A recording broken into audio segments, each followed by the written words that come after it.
I watched my village disappear in an instant.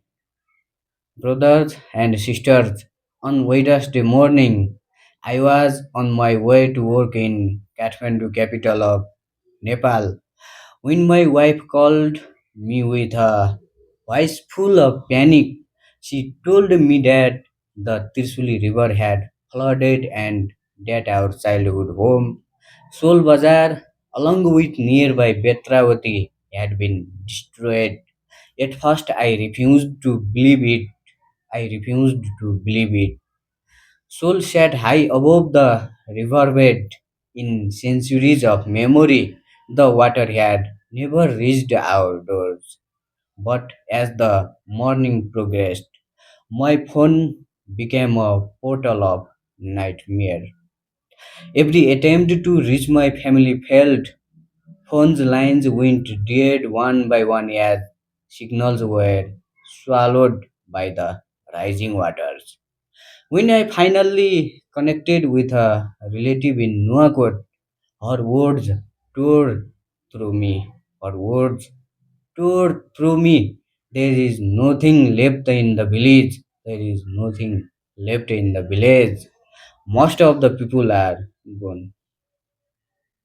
That was painful. In a single horrific moment, the life I knew was erased. Soul was not just a collection of houses, it was a sanctuary where everyone was kin. Everyone was kin. It was where I played in the narrow lanes as a child, where my elders gathered during festivals, and where every neighbor was called Dai, Didi, brother, sister, etc. Now news arrived in terrifying fragments. My eldest aunt was swept away. Her son, his wife, and their young child were swallowed by the mud. My, my maternal uncle, who had stepped out in the quiet morning to cut grass for his cattle, never returned. He never returned. The tragedy unfolded across the entire region. In Timure, the ground beneath the market shook violently like an earthquake before a wall of black water smashed through homes and border outposts. Survivors scrambled up steep cliffs in complete desperation, watching helpless as their friends and neighbors were washed away into the raging, raging torrent. In Betrawati, sacred temples that had stood for generations were reduced to piles of grey rubble. School vans were swept off roads, and workers trapped inside hydropower tunnels sent desperate last messages asking how to escape as water blockade there exists. What hurts most is the agonizing silence that followed. Yes, agonizing silence that followed. That is most hurts me. Hundreds of family members now stand outside military camps and hospitals, holding printed photos of their loved ones, begging for any scrap of information.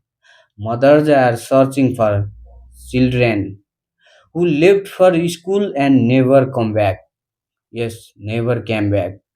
Husbands are weeping in the mud, digging through heavy silt with their bare hands in hopes of finding a shot or a soy belonging to their missing wives.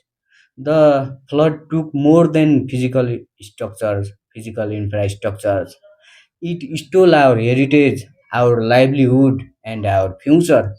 The terraced fields that fed families for generations are buried under deep mud. Bridges that connected remote mountain hamlets to hospitals and markets are gone.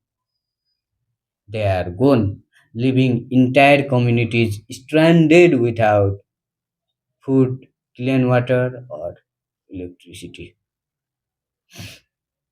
Stranding far away, stranding, stranding our electricity, our facilities, and our families, our members. That is painful situation. Standing far away, looking at photos of a flat wasteland of mud where my home once stood, I felt completely broken. Standing far away, looking at photos of a flat wasteland of mud where my home once stood, I felt completely broken. Tears blurred my vision as I realized that the place of my childhood memories exists now only in my mind. We have lost our loved ones, our memories, and our sense of safety. We are crying out for help. The survivors who managed to climb the hills are sleeping in the open under heavy rain, shivering with injury and grief. They need immediate medical care, food, shelter, and rescue operations to find those still trapped. Please do not look away from our pain. We need hands to hold us, rescues to rebuild our shattered,